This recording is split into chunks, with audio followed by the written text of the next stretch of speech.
राधे राधे, प्रणाम आप सभी लोगों को। कैसे हैं आप सब लोग? स्वस्थ होंगे, मस्त होंगे।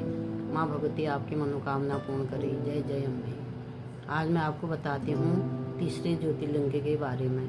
तीसरे ज्योतिर्लिंग का नाम है महाकालेश्वर। इस ज्योतिर्लिंग का नाम महाकालेश्वर कैसे पड़ा?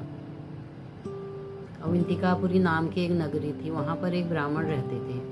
वो भगवान शिव के परम भक्त थे। भगवान शिव के पार्थिव लिंग बनाकर पूजा किया करते थे।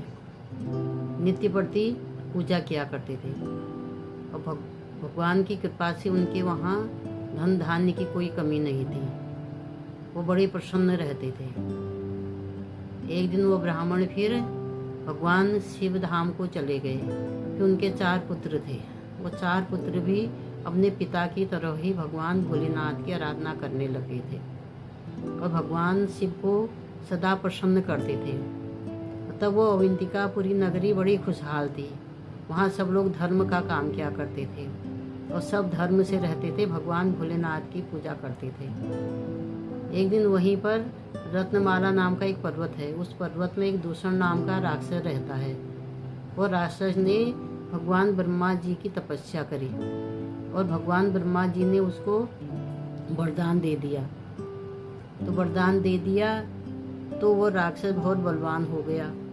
तो वह अवंतिकापुरी में जितने भी लोग रहते थे सबको कष्ट देने लगा। पूरे राज्य में हाहाकार मचाने लगा।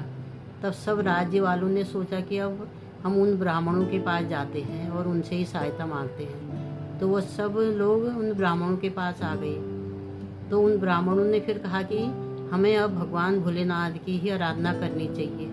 तब उन्होंने भगवान भोलेनाथ की पूजा करना शुरू किया।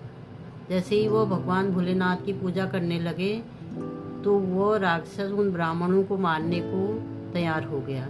तो उसी समय भगवान भोलेनाथ वहीं पर वो पार्थिव लिंग में से प्रकट हो गए और पार्थिव लिंग में से प्रकट होकर वहीं पर उस दुष्ट को मार डाला। फिर भगवान प्रसन्न होकर उन ब्राह्मणों से कहने लगे कि आप वरदान मांगो। तो उन्होंने कहा कि हमें कुछ नहीं चाहिए, हमें इस संसार के जन्म मरण के बंधन से मुक्त कर दो। तो इस प्रकार भगवान उनसे बहुत प्रसन्न हो गए। तो फिर वहीं पर वो ज्योतिर्लिंग के रूप में प्रकट हो गए। तो इसीलिए वहाँ पर जो ज्योतिर्लिंग है उस ज्योतिर्लिंग का नाम है महाकालेश्वर। अगर जो कोई भी महाकालेश्वर की भक्ति भाव से आराधना करता है तो भगवान उनकी मनोकामना पूर्ण करते हैं। अगर आपको मेरी जानकारी अच्छी लगती है तो आप मेरे चैनल को शेयर, लाइक, सब्सक्राइब ज़रूर करें।